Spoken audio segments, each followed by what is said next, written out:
আসসালামু আলাইকুম রহমতুল্লাহি ওবরকাতু। এক মুষ্টি সহায়তার বিনিময়ে লক্ষ টাকার হাসি কিনতে চাই, এই স্লোগানকে সামনে রেখে এগিয়ে চলছে আমাদের প্রাণের সংগঠন। ইতিমধ্যে আপনারা জানতে পেরেছেন যে আমাদের সংগঠনটি একটি ব্যতিক্রমধর্মী সংগঠন। কেননা আমরা আর্থিক সহযোগিতার পাশাপাশি আমাদের সংগঠনের সদস্যদের দ্বারা শারীরিক পরিশ্রমের মাধ্যমে বিভিন্ন পদক্ষেপ হাতে নিয়েছি। যেমন আমরা ইতিমধ্যেই আমাদের এলাকার 2টি মসজিদ পরিষ্কার করেছি এবং প্রত্যেক মাসে 2টি মসজিদ পরিষ্কারের পদক্ষেপ হাতে নিয়েছি।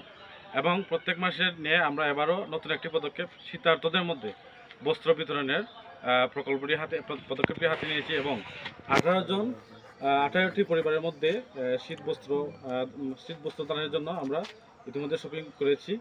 এবং আমাদের আরেকটি ভিন্নতা হচ্ছে আমরা সংগঠনের সদস্যদের মাধ্যমে আমরা নিজে বাড়ি বাড়ি গিয়ে যারা শীতার্ত বা গরিব বা দুস্থ আছে তাদের কাছে নিয়ে পৌঁছে দেই। এবং আপনারা জানেন যে যে কোনো সংগঠনকে এগিয়ে নেওয়ার জন্য জনশক্তির প্রয়োজন, মানে সংগঠনের সদস্য প্রয়োজন। আপনারা যারা মনে করছেন যে সংগঠনে যোগ দিলেই আর্থিকভাবে সহযোগিতা করতে হবে, এমনটা নয়। কারণ আমি ইতিমধ্যেই ব্যক্ত করেছি যে আমাদের সংগঠনটি ব্যতিক্রমধর্মী সংগঠন।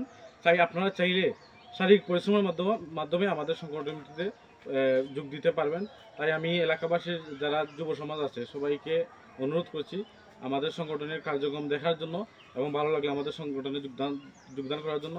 পাশাপাশি যারা প্রবাসী বা এলাকার প্রভাবশালী বিত্তশালী মানুষ আছে সবার কাছে আমি অনুরোধ করছি শারীরিক এবং মৌখিক এবং আর্থিক সহযোগিতার মাধ্যমে আমাদের সংগঠনটিকে